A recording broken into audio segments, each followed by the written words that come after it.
ये सवाल हमेशा ही लोगों के मन में उठता है कि केदारनाथ मंदिर को आखिर किसने और किस उद्देश्य से बनाया। सबसे बड़ी पहेली यह है कि इस पवित्र मंदिर का शिवलिंग अन्य शिवलिंगों से इतना भिन्न क्यों है।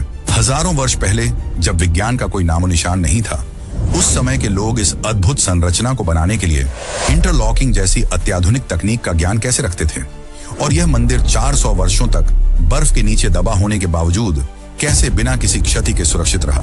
एक और रहस्यमयी पहलू यह है कि जब मंदिर के कपाट 6 महीनों के लिए बंद रहते हैं, तब भी अंदर जलने वाला दीपक कैसे लगातार जलता रहता है। ऐसा कौन सा अदृश्य स्रोत है जो इस दीपक को बुझने नहीं देता। और फिर 2013 की विनाशकारी बाढ़ के दौरान जब पूरा क्षेत्र तबाह हो गया था, तो मंदिर को बचाने के लिए पीछे से आई विशालकाय भीमशिला को वहां किसने रखा।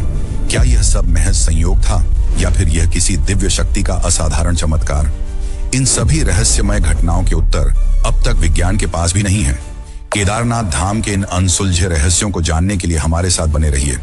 हम आपको इस प्राचीन धाम के उन अनसुने रहस्यों से रूबरू कराएंगे जिनका जवाब आज भी पूरी तरह से अज्ञात है। भारत के उत्तराखंड में स्थित केदारनाथ धाम केवल एक मंदिर भर नहीं है, जो हिमालय की बर्फीली ऊंचाइयों पर सदियों से अनगिनत भक्तों को अपनी ओर आकर्षित करता आया है। 12 ज्योतिर्लिंगों में से एक यह पवित्र स्थल हर पत्थर के साथ अनकही कहानियों को संजोए हुए है। ये कहानियां न केवल आस्था और श्रद्धा से जुड़ी हैं, बल्कि विज्ञान और चमत्कारों की रहस्यमयी कड़ियों को भी उजागर करती हैं। 16 जून 2013 की वह भयानक रात जब प्रकृति ने अपना प्रचंड तांडव दिखाया, तब केदारनाथ घाटी विनाश की चपेट में आ गई। चारों ओर बर्बादी का ऐसा मंजर था जिसे देख हर किसी का दिल दहल उठा। लेकिन इस तबाही के बीच कुछ ऐसा घटा जिसने मानवता की आस्था को और गहराई से मजबूत कर दिया। विनाश के इस भयंकर रूप के बीच एक दिव्य चमत्कार हुआ जिसने पूरी दुनिया का ध्यान अपनी ओर खींच लिया। आइए हम आपको उस भयावह रात की घटनाओं और इस मंदिर से जुड़े चमत्कारों के बारे में विस्तार से बताते हैं कि कुछ रहस्य ऐसे हैं जो विज्ञान की सीमाओं से भी परे हैं। जिस रात केदारनाथ मंदिर को बचाने वाला चमत्कार हुआ, उस रात प्रकृति ने अपने प्रचंड रूप का प्रदर्शन किया। मंदाकिनी नदी का उफान, भारी बारिश और चौराबारी ग्लेशियर के पिघलने से हालात बेहद खतरनाक हो गए। पानी, पत्थर और मलबे की एक विकराल लहर ने पूरे शहर को अपनी चपेट में ले लिया। जहां पहले पहाड़ों की शांति और सुंदरता थी, वहां अब विनाश और तबाही का नजारा था। होटल, घर, दुकानें, सब कुछ इस भयंकर आपदा में बह गया। करीब 6000 लोगों ने अपनी जान गंवा दी और लाखों लोग बेघर हो गए। चारों ओर सिर्फ चीख पुकार और बर्बादी का मंजर था। लेकिन इस आपदा का सबसे भयावह पहलू यह था कि इसका अगला निशाना केदारनाथ मंदिर था। पानी और मलबा तेजी से भगवान शिव के पवित्र धाम की ओर बढ़ रहा था। ऐसा लग रहा था मानो यह प्रलय इस प्राचीन मंदिर को नष्ट करने के लिए आई हो। इसी भयावहता के बीच एक ऐसी घटना घटी जिसने सबको हैरान कर दिया और भक्तों की आस्था को एक नया आधार दिया। जैसे ही बाढ़ का उफान केदारनाथ मंदिर की ओर बढ़ा, ऐसा प्रतीत हो रहा था मानो यह प्राचीन धाम इस विनाशकारी प्रलय की चपेट में आ जाएगा। एक विशाल शिला, जिसे अब भीमशिला के नाम से जाना जाता है, पानी के तेज बहाव के साथ बहती हुई मंदिर के पीछे आकर अचानक रुक गई। ये पत्थर लगभग 50 फीट की दूरी पर स्थिर हो गया और मंदिर को घेरने वाली बाढ़ को 2 हिस्सों में विभाजित कर दिया। उस क्षण ऐसा लगा मानो भगवान शिव ने स्वयं अपनी कृपा से इस पवित्र धाम को संरक्षित किया हो। बाढ़ का सारा पानी उस विशाल शिला से टकराकर मंदिर के दोनों ओर से बह गया और जहां आसपास के सभी ढांचे ध्वस्त हो गए, वहीं शिव का यह पवित्र धाम चमत्कारिक रूप से सुरक्षित खड़ा रहा। यह घटना भक्तों के लिए केवल एक प्राकृतिक संयोग नहीं, बल्कि शिव की दिव्य उपस्थिति और उनकी कृपा का जीता जागता प्रमाण बन गई। इस शिला को स्थानीय निवासियों ने भीमशिला नाम दिया। इसका नाम महाभारत के अद्वितीय योद्धा भीम के नाम पर रखा गया, क्योंकि यह शिला उनकी वीरता और शक्ति की प्रतीक मानी जाती है। पौराणिक कथाओं के अनुसार भीम को महाशक्ति का स्वामी कहा जाता है और उनके नाम से जुड़ी यह शिला अब केदारनाथ के दिव्य चमत्कार का प्रतीक बन चुकी है। वैज्ञानिक दृष्टिकोण से यह शिला पहाड़ से खिसक कर नीचे आई थी। इस शिला की विशालता का अंदाजा इसी बात से लगाया जा सकता है कि यह लगभग 20 से 25 फीट लंबी और 10 से 15 फीट चौड़ी है और इसका वजन करीब 1000 मीट्रिक टन का आंका गया है। अगर यह शिला मंदिर से टकराती तो निश्चित रूप से मंदिर पूरी तरह नष्ट हो जाता। लेकिन चमत्कार यह था कि यह शिला न केवल मंदिर को बचाने के लिए सही जगह पर आकर रुकी, बल्कि उसने वहां शरण लिए करीब 300 लोगों की जान भी बचा ली। क्या यह केवल संयोग था या शिव की कृपा का जीवंत प्रमाण? यह सवाल हर किसी के मन में उठता है। भीमशिला का यह रहस्य न केवल आस्था का विषय है, बल्कि विज्ञान के लिए भी एक पहेली बन गया है। इस चमत्कार की और कहानियों को जानने के लिए हमारे साथ जुड़े रहिए। हम सबके मन में यह सवाल जरूर उठता है कि 2013 की विनाशकारी जल प्रलय के बावजूद केदारनाथ मंदिर आज भी अपनी पूरी मजबूती और भव्यता के साथ कैसे खड़ा है। इस प्रश्न का उत्तर छुपा है प्राचीन भारतीय कारीगरों की अद्भुत इंटरलॉकिंग तकनीक में, जो विज्ञान और कला का एक असाधारण संगम थी। यह तकनीक इतनी अद्वितीय थी कि इसमें मंदिर के विशाल पत्थरों को बिना किसी गाड़े या सीमेंट के इस तरह तराशा और जोड़ा गया कि वे आपस में पूरी तरह फिट हो गए। हजारों साल पहले, जब आधुनिक विज्ञान और उपकरणों का कोई नामो निशान नहीं था, तब भारतीय कारीगरों ने इस तकनीक का उपयोग करते हुए केदारनाथ जैसे दिव्य धाम का निर्माण किया। इन पत्थरों को इतने सटीक तरीके से काटा और तराशा गया कि वे आपस में एकदम सटीक रूप से लॉक हो जाते थे। यही नहीं, इस तकनीक ने मंदिर को समय समय पर आने वाली प्राकृतिक आपदाओं जैसे कि भूकंप, भारी हिमपात और बाढ़ से बचाए रखा। 2013 की जल प्रलय, जिसने पूरे क्षेत्र को तबाह कर दिया, उसके बावजूद यह मंदिर किसी चमत्कार की तरह सुरक्षित खड़ा रहा। सबसे हैरान करने वाली बात यह है कि इस मंदिर की दीवारें आज भी वैसी ही खड़ी हैं जैसी सदियों पहले थीं। यह इंटरलॉकिंग तकनीक ने पत्थरों को इतनी मजबूती और स्थिरता दी कि उन्हें कोई भी आपदा हिला नहीं सकी। वैज्ञानिक भी इस प्राचीन तकनीक को समझने और इसकी बारीकियों को जानने में असमर्थ हैं। यह न केवल भारतीय वास्तुकला और कारीगरी की श्रेष्ठता को दर्शाता है, बल्कि यह भी प्रमाणित करता है कि प्राचीन भारत में विज्ञान और कला का स्तर कितना उन्नत था। यही तकनीक केदारनाथ मंदिर को एक अमर धरोहर बनाती है, जो शिव भक्तों की आस्था का केंद्र और वास्तु कौशल का चमत्कारिक उदाहरण है। भारतीय वास्तुकला का यह चमत्कार वास्तव में हर किसी को सोचने पर मजबूर कर देता है कि आखिर किसने इतनी उन्नत और मजबूत तकनीक से केदारनाथ मंदिर का निर्माण किया। पौराणिक मान्यताओं के अनुसार यह अद्भुत मंदिर पांडवों ने भगवान शिव को प्रसन्न करने के लिए बनवाया था। माना जाता है कि महाभारत के युद्ध के बाद अपने पापों का प्रायश्चित करने के लिए पांडवों ने शिव की आराधना की थी। शिव की तपस्या के लिए इस पवित्र धाम का निर्माण किया गया। दूसरी ओर ऐतिहासिक और पुरातात्विक मान्यताओं के अनुसार इस मंदिर का पुनर्निर्माण आदि शंकराचार्य ने 8वीं शताब्दी में करवाया, जो हिंदू धर्म के महान संत और विचारक थे। मंदिर को इतने सटीक ढंग से डिजाइन किया गया है कि यह प्राकृतिक आपदाओं को झेलने में सक्षम है, चाहे वह भूकंप हो, भारी हिमपात हो या विनाशकारी बाढ़। अगर आपके मन में भी यह इच्छा है कि भोलेनाथ के चरणों में शीश झुकाकर उनका आशीर्वाद प्राप्त करें, तो इसे अपने हृदय की गहरी भावना से प्रकट करें।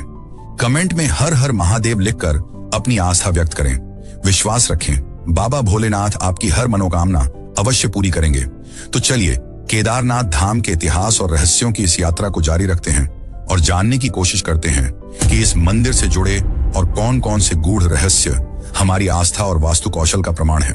इस अद्भुत धाम के निर्माण को लेकर 3 प्रमुख कथाएं प्रचलित हैं, जिनमें सबसे प्रसिद्ध कथा महाभारत से जुड़ी हुई है।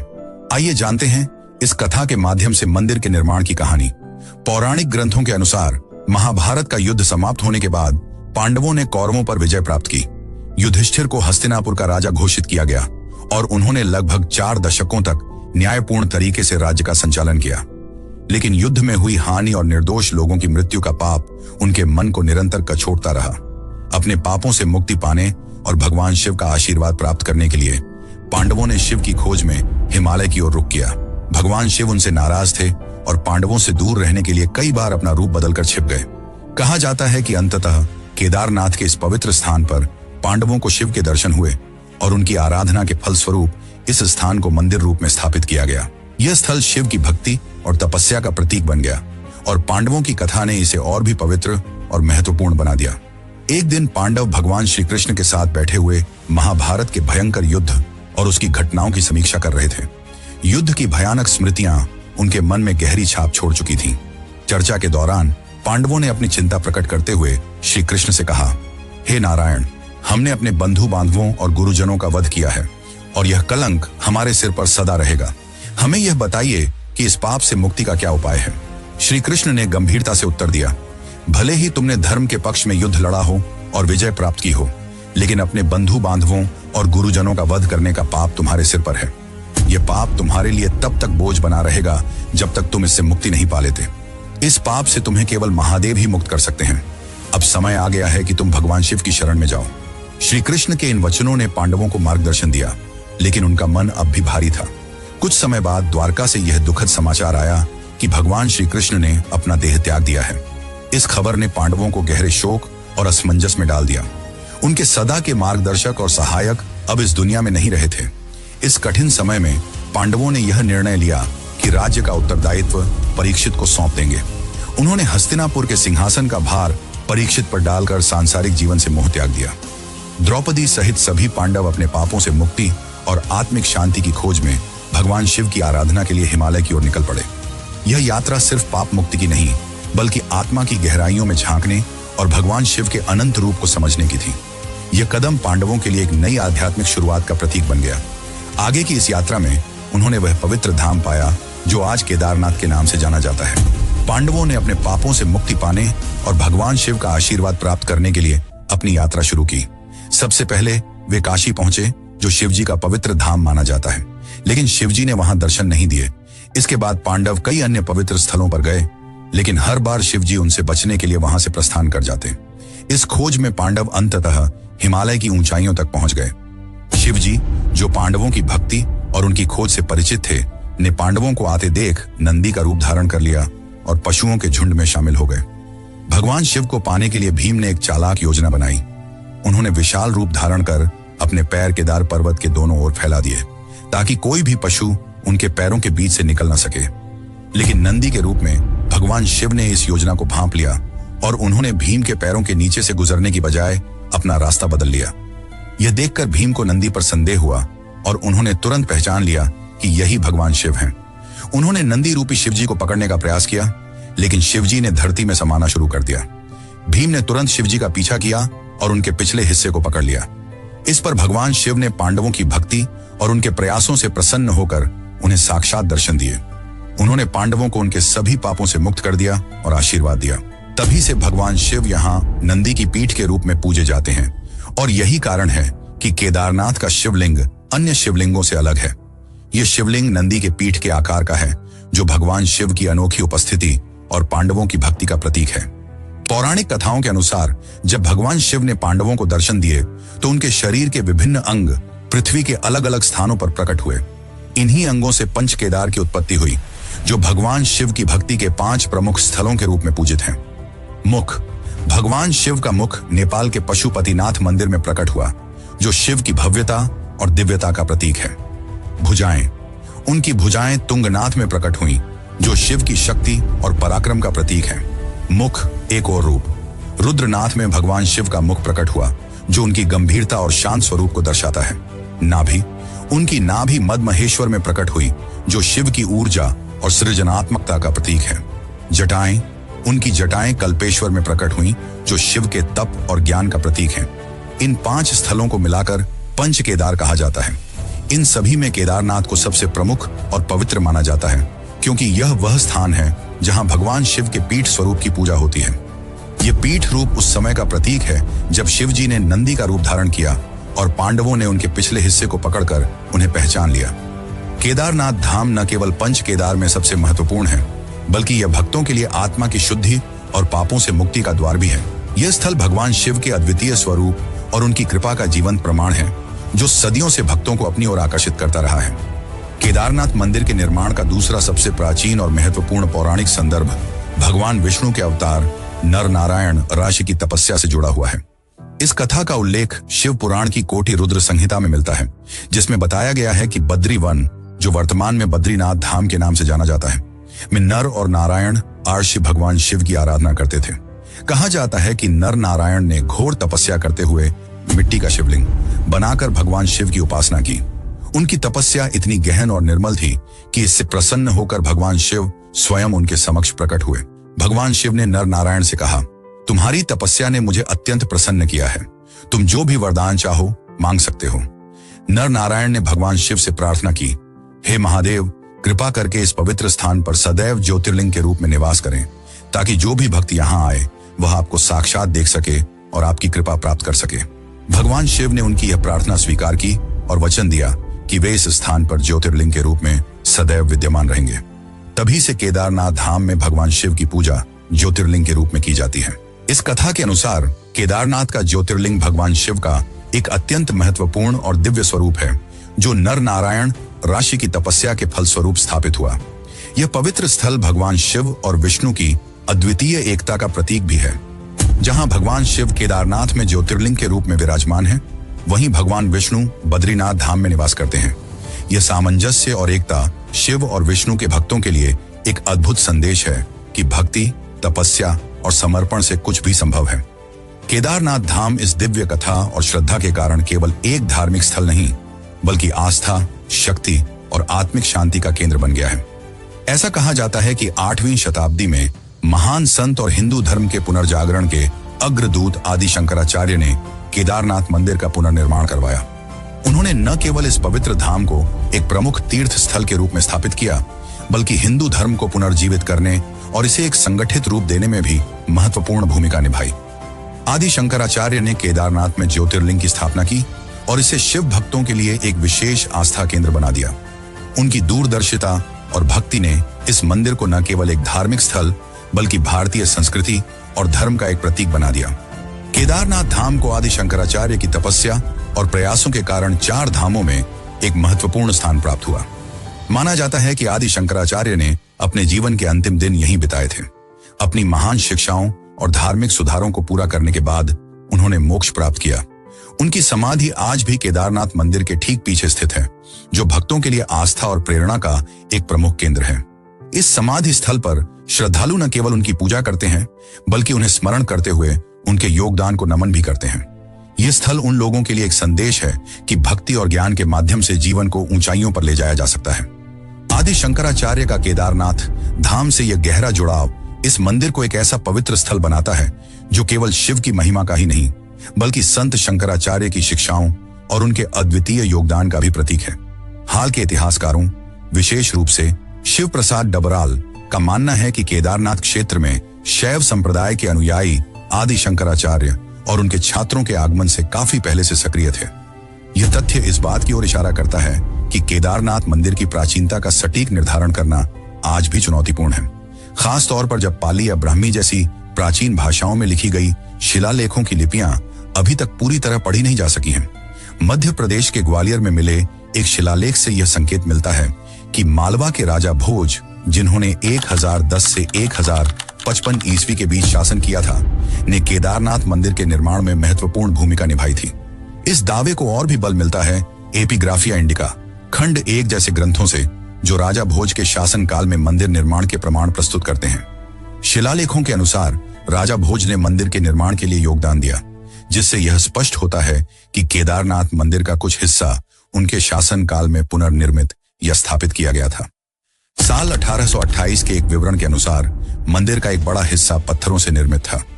मंदिर की गर्भगृह की छत पर सोने का मलम्मा चढ़ा हुआ एक टॉवर था, जो उस समय की उत्कृष्ट वास्तुकला और शिल्पकला का प्रतीक था। मंदिर के सामने तीर्थ यात्रियों के ठहरने के लिए पंडों के पक्के मकान बनाए गए थे, जबकि दक्षिणी ओर पुजारियों और पुरोहितों के लिए भवन थे। इन विवरणों से यह भी स्पष्ट होता है कि मंदिर का वर्तमान ढांचा अपेक्षाकृत नया है और पहले का मूल भवन संभवतः प्राकृतिक आपदाओं या अन्य कारणों से नष्ट हो गया था। इस ऐतिहासिक और वास्तुशिल्पीय यात्रा में केदारनाथ मंदिर के बारे में कई दृष्टिकोण सामने आते हैं। यह न केवल आध्यात्मिकता और भक्ति का केंद्र है, बल्कि समय समय पर विभिन्न शासकों और संतों द्वारा संरक्षित और पुनर्निर्मित एक जीवंत धरोहर भी है। केदारनाथ मंदिर का इतिहास जितना प्राचीन और रहस्यमय है, उतना ही अद्भुत इसके निर्माण से जुड़ा कालखंड और घटनाएं हैं। यदि इसके समय की बात करें तो पौराणिक मान्यताओं और ऐतिहासिक प्रमाणों के अनुसार केदारनाथ मंदिर हजारों साल पुराना हो सकता है। कुछ पौराणिक ग्रंथ इसे पांडवों से जोड़ते हैं, जबकि अन्य इतिहासकार इसे 8वीं शताब्दी में आदि शंकराचार्य द्वारा पुनर्निर्मित बताते हैं। इसके अलावा ग्वालियर में मिले शिलालेख इसे राजा भोज के शासनकाल से भी जोड़ते हैं। आपको क्या लगता है, यह मंदिर वास्तव में कितना पुराना हो सकता है और इसका निर्माण किसने करवाया होगा? अपनी राय और तर्क कमेंट में जरूर साझा करें, ताकि आपके विचार भी इस चर्चा का हिस्सा बन सकें। अब बात करते हैं केदारनाथ मंदिर के इतिहास के उस अध्याय की, जो इसे और भी रहस्यमय और चमत्कारी बनाता है। यह कहा जाता है कि 13वीं से 17वीं शताब्दी के बीच, जिसे छोटा हिमयुग कहा जाता है, केदारनाथ मंदिर लगभग 400 वर्षों तक बर्फ की मोटी परत के नीचे दबा रहा। हिमालय में इस दौरान ग्लेशियरों का विस्तार इतना अधिक हो गया था कि केदारनाथ धाम जैसे विशाल क्षेत्र भी बर्फ में समा गए। सबसे हैरान करने वाली बात यह है कि इतने लंबे समय तक बर्फ के नीचे दबे रहने के बावजूद मंदिर की संरचना को कोई गंभीर क्षति नहीं हुई। यह अपने आप में एक ऐसा चमत्कार है जिसे आज तक विज्ञान पूरी तरह से समझ नहीं पाया है। देहरादून स्थित Wadia institute of Himalayan geology के वैज्ञानिकों ने इस विषय पर अध्ययन किया और पाया कि मंदिर की संरचना में उपयोग की गई इंटरलॉकिंग तकनीक और उसके पत्थरों की गुणवत्ता ने इसे बर्फ के दबाव और कठोर परिस्थितियों से बचाया। वैज्ञानिकों का मानना है कि यह संरचना इतनी मजबूत थी कि यह प्राकृतिक आपदाओं को सहन कर सकी। लेकिन सवाल यह भी उठता है कि क्या यह केवल तकनीक का कमाल था या फिर इसमें भगवान शिव की दिव्य कृपा भी शामिल थी? आखिरकार बर्फ की परतें जिन ढांचों को पूरी तरह नष्ट कर सकती थीं, वे इस मंदिर को कोई नुकसान क्यों नहीं पहुंचा सकी? इस अनसुलझे रहस्य को समझने के लिए हमें इतिहास और विज्ञान दोनों की गहराई में जाना होगा। आपकी क्या राय है? क्या यह प्रकृति का विज्ञान था या भगवान शिव का चमत्कार? वैज्ञानिक विजय जोशी के नेतृत्व में की गई इस गहन जांच ने केदारनाथ मंदिर के बारे में कई रोचक तथ्य उजागर किए। इस अध्ययन में यह पाया गया कि मंदिर की दीवारों और पत्थरों पर आज भी बर्फ के दबाव और हिमनदीय गतिविधियों के स्पष्ट निशान मौजूद हैं। यह संकेत देता है कि मंदिर ने प्राकृतिक आपदाओं का सामना अद्भुत तरीके से किया है। लेकिन जो सबसे महत्वपूर्ण खोज हुई वह थी पत्थरों की ल्यूमिनस डेटिंग। इस तकनीक ने यह प्रमाणित किया कि मंदिर वास्तव में उस दौर में बर्फ की मोटी परतों के नीचे दबा रहा, जिसे छोटा हिमयुग कहा जाता है। सवाल यह है कि क्या यह केवल स्थापत्य कौशल का नतीजा था या फिर इसमें कोई रहस्यमय शक्ति भी शामिल थी? केदारनाथ मंदिर की संरचना की मजबूती वास्तव में अभूतपूर्व है। इसका निर्माण विशाल पत्थरों से किया गया है, जिन्हें इंटरलॉकिंग तकनीक से जोड़ा गया है। बिना सीमेंट या किसी गाड़े के इस्तेमाल के इन पत्थरों को इतनी कुशलता से जोड़ा गया कि वे आपस में मजबूती से जकड़ गए। इस तकनीक ने मंदिर को न केवल बर्फ के भारी दबाव से बचाया, बल्कि इसे आज तक सुरक्षित रखा। यह अद्वितीय तकनीक और संरचना इस बात का प्रमाण है कि प्राचीन भारतीय वास्तुकला कितनी उन्नत और प्रभावशाली थी। लेकिन यह भी सवाल उठता है कि इतने कठिन हालात में यह मंदिर कैसे सुरक्षित रह सका? क्या यह सिर्फ मानव कौशल का परिणाम था या भगवान शिव की दिव्य कृपा का प्रमाण? दोस्तों, अगर आपको यह जानकारी रोमांचक और ज्ञानवर्धक लगी हो तो हमारे चैनल को लाइक और सब्सक्राइब करना न भूलें। आपका एक लाइक और सब्सक्रिप्शन हमें और भी बेहतर और अनोखा कंटेंट लाने के लिए प्रेरित करता है। अब हम आपको एक ऐसे रहस्य से रूबरू कराते हैं जिसने न केवल श्रद्धालुओं बल्कि आधुनिक वैज्ञानिकों को भी हैरान कर दिया है। यह रहस्य है केदारनाथ और रामेश्वरम के बीच की गहरी जियोमेट्रिक अलाइनमेंट। यह तथ्य वाकई चौंकाने वाला है कि ये दोनों पवित्र ज्योतिर्लिंग मंदिर, जो उत्तर और दक्षिण भारत के दो छोरों पर स्थित हैं, एक सीधी रेखा में कैसे हो सकते हैं। सोचने वाली बात यह है कि जब हजारों साल पहले उपग्रह, जीपीएस या किसी आधुनिक तकनीक का कोई अस्तित्व नहीं था, तब हमारे प्राचीन वास्तुकारों ने इतनी सटीकता के साथ इन मंदिरों को कैसे स्थापित किया। यह अद्भुत ज्ञान न केवल भारतीय वास्तुकला और भूगोल की गहराई को दर्शाता है, बल्कि यह भी प्रमाणित करता है कि हमारे पूर्वजों के पास असाधारण वैज्ञानिक दृष्टि थी। केदारनाथ और रामेश्वरम का सीधा संबंध उत्तर भारत के हिमालय में स्थित केदारनाथ और दक्षिण भारत के तट पर स्थित रामेश्वरम ज्योतिर्लिंग एक ही 79 डिग्री देशांतर रेखा पर स्थित हैं। इन दोनों पवित्र स्थलों के बीच 2383 किलोमीटर की दूरी है। इन दो मंदिरों के बीच 5 अन्य शिव मंदिर भी इसी रेखा पर मौजूद हैं। ये मंदिर सृष्टि के 5 तत्वों जल, वायु, अग्नि, आकाश और धरती का प्रतिनिधित्व करते हैं। इन 5 तत्वों को भारतीय दर्शन में ब्रह्मांड के संतुलन का आधार माना गया है। इन 7 मंदिरों का एक सीध में होना महज एक संयोग नहीं हो सकता। वैज्ञानिक दृष्टि से यह एक अद्वितीय ज्योमेट्रिक अलाइनमेंट का हिस्सा है, जिसे 1500 से 2000 साल पहले स्थापित किया गया था। यह जानकर हैरानी होती है कि इन मंदिरों का निर्माण तब हुआ जब तकनीकी साधन उपलब्ध नहीं थे। इसके बावजूद हमारे पूर्वजों ने इतनी सटीकता के साथ इन मंदिरों की स्थिति और दिशा का निर्धारण किया। यह अलाइनमेंट न केवल धार्मिक महत्व रखता है, बल्कि ब्रह्मांडीय संतुलन और ऊर्जा के प्रवाह को भी दर्शाता है। यह तथ्य यह भी बताता है कि हमारे प्राचीन वास्तुकारों और आर्शियों के पास अद्वितीय ज्ञान और समझ थी, जो आज के समय में भी अकल्पनीय है। क्या यह मात्र संयोग है या फिर यह हमारे पूर्वजों की विज्ञान और अध्यात्म का विलक्षण संगम दिखाने की एक योजना थी? यह रहस्य आज भी आधुनिक विज्ञान और इतिहासकारों के लिए चुनौती बना हुआ है। आपकी इस पर क्या राय है? कमेंट में बताएं और अपनी राय साझा करें। अब बात करते हैं इस अद्भुत 79 डिग्री देशांतर रेखा की, जिस पर केदारनाथ और रामेश्वरम के अलावा 5 अन्य महत्वपूर्ण मंदिर भी स्थित हैं। ये मंदिर हैं कालेश्वर मंदिर, श्री कालाहस्ती मंदिर, एकम्बरेश्वर मंदिर, अरुणाचलेश्वर मंदिर, चिदम्बरम मंदिर। यह तथ्य हैरान करने वाला है कि इतने प्राचीन काल में, जब न तो उपग्रह तकनीक थी और न ही आधुनिक उपकरण, तब इन मंदिरों को इतनी सटीकता से एक सीध में कैसे बनाया गया। उज्जैन के महर्षि पाणिनि, संस्कृत विश्वविद्यालय के प्रोफेसर उपेंद्र भार्गव का कहना है कि यह तथ्य सही है कि ये सभी मंदिर 79 डिग्री देशांतर रेखा पर स्थित हैं। हालांकि इनकी स्थापना अलग अलग समय में हुई है, जिससे यह कहना कठिन हो जाता है कि ये सभी मंदिर किसी विशेष ज्योमेट्रिकल अलाइनमेंट के तहत ही बनाए गए थे। लेकिन एक बात निश्चित है, इन मंदिरों के निर्माण में अक्षांश और देशांतर का पूरा ध्यान रखा गया था। प्राचीन भारतीय वास्तुकला और वास्तु सिद्धांतों का सटीक पालन करके इन्हें स्थापित किया गया। यह अपने आप में एक रहस्य है जो हमारे पूर्वजों के गहरे ज्ञान और वैज्ञानिक दृष्टि का प्रमाण देता है। यह सवाल हमें बार बार सोचने पर मजबूर करता है कि इतने बड़े भूभाग में हजारों किलोमीटर की दूरी पर स्थित ये मंदिर एक ही रेखा में कैसे हो सकते हैं? क्या यह मात्र संयोग है या फिर यह प्राचीन भारतीय ज्ञान का अद्भुत उदाहरण है? प्राचीन भारतीय तकनीकी ज्ञान यह जानकर और भी आश्चर्य होता है कि विमान का कॉन्सेप्ट, जिसे आज आधुनिक टेक्नोलॉजी का हिस्सा माना जाता है, प्राचीन भारतीय ग्रंथों में पहले से ही वर्णित है। उदाहरण के लिए विमान शास्त्र जैसे ग्रंथ में उड़ान और विमान निर्माण की तकनीक का उल्लेख मिलता है। यह इस बात का प्रमाण है कि प्राचीन भारत में विज्ञान और तकनीक का स्तर कितना उन्नत था। आपकी राय और जानकारी, क्या आपको भी प्राचीन भारतीय टेक्नोलॉजी के ऐसे रहस्यमय पहलुओं के बारे में जानकारी है? यदि हाँ, तो कमेंट में जरूर साझा करें। इससे न केवल दूसरों को हमारी प्राचीन धरोहर के बारे में जानने का मौका मिलेगा, बल्कि यह भी स्पष्ट होगा कि भारतीय सभ्यता कितनी समृद्ध और विज्ञान आधारित थी। अब बात करते हैं केदारनाथ मंदिर के उस अद्भुत और रहस्यमय पहलू की, जिसने न केवल भक्तों को बल्कि वैज्ञानिकों को भी आश्चर्य में डाल रखा है। हर साल जब सर्दियों के दौरान केदारनाथ मंदिर के कपाट बंद होते हैं, तो मंदिर के अंदर जलने वाला दीपक पूरे 6 महीने तक लगातार जलता रहता है। यह घटना सभी के लिए एक गहरी पहेली बनी हुई है। दीपक का रहस्य यह समझना बेहद कठिन है कि जब मंदिर में कोई भी व्यक्ति मौजूद नहीं होता, तो वह दीपक कैसे निरंतर जलता रहता है।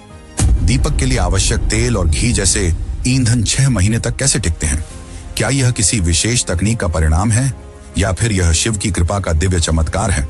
शिवलिंग की पूजा का सवाल जब मंदिर के कपाट बंद होते हैं, तो स्वाभाविक रूप से यह सवाल उठता है कि इस दौरान शिवलिंग की पूजा कौन करता है?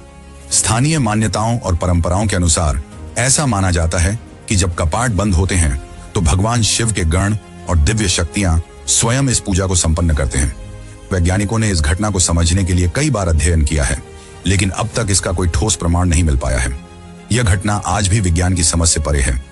कुछ वैज्ञानिक मानते हैं कि यह किसी विशेष प्रकार के दीपक डिजाइन या ईंधन का उपयोग हो सकता है, लेकिन इसके प्रमाण देने में वे असफल रहे हैं। धार्मिक और आध्यात्मिक दृष्टिकोण भक्तों का मानना है कि यह शिव की अलौकिक कृपा का परिणाम है। शिव के प्रति भक्ति और आस्था रखने वाले लोगों के लिए यह दीपक और शिवलिंग की पूजा एक दिव्य संकेत है कि भगवान शिव स्वयं अपने भक्तों के लिए वहां विराजमान रहते हैं। यह दीपक आस्था और विज्ञान के बीच का पुल है।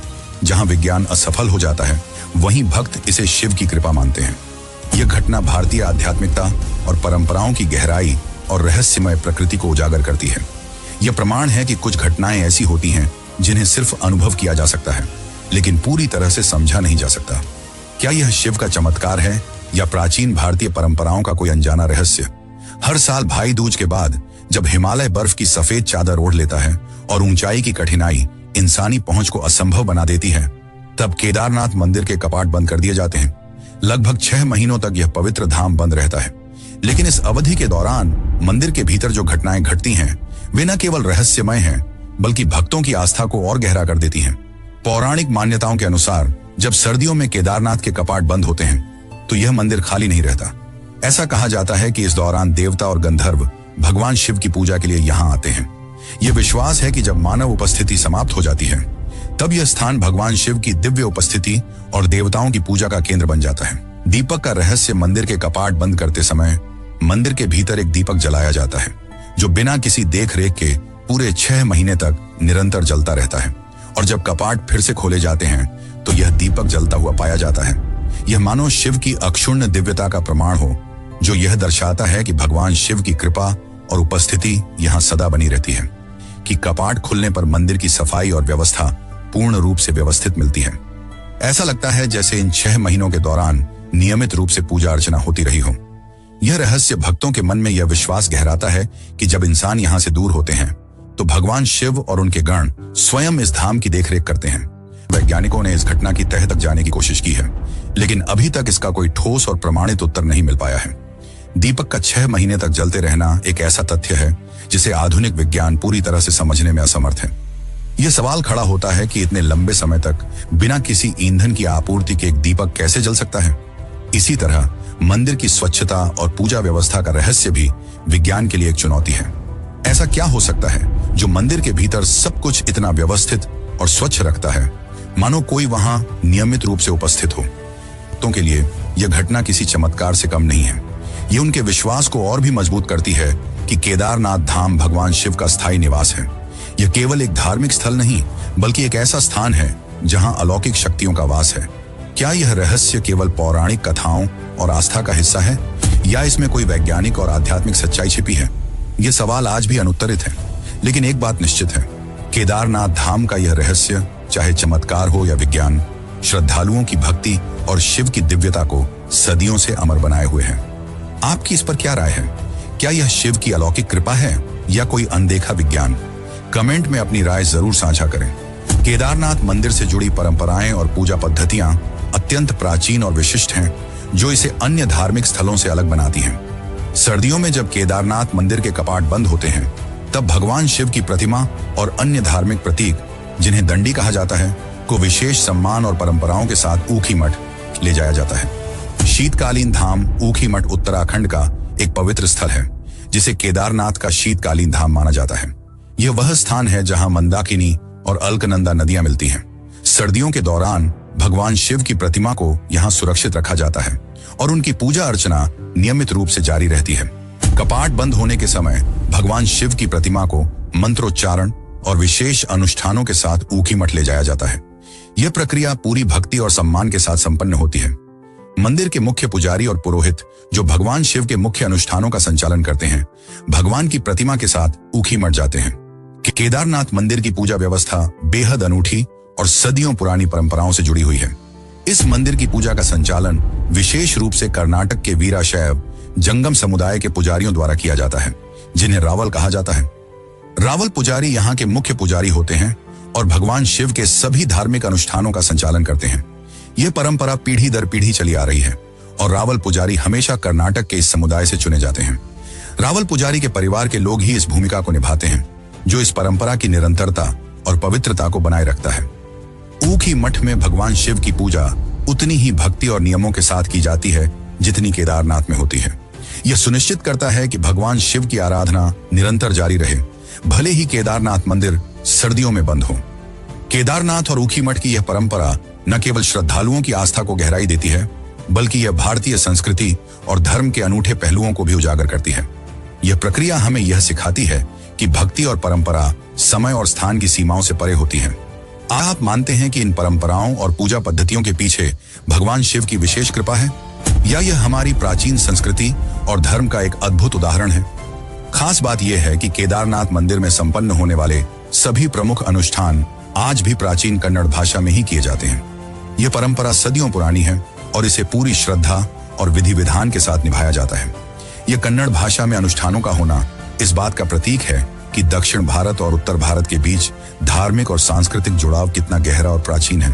हिंदू धर्म ग्रंथों में वर्णित एक और रहस्य से यह पवित्र धाम और भी अधिक चमत्कारी और दिव्य बन जाता है। पौराणिक मान्यताओं के अनुसार एक दिन ऐसा आएगा जब केदारनाथ और बद्रीनाथ धाम लुप्त हो जाएंगे।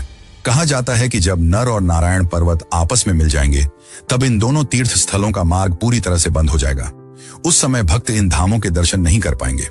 इस भविष्यवाणी के अनुसार इसके बाद बद्री और भविष्य केदार नाम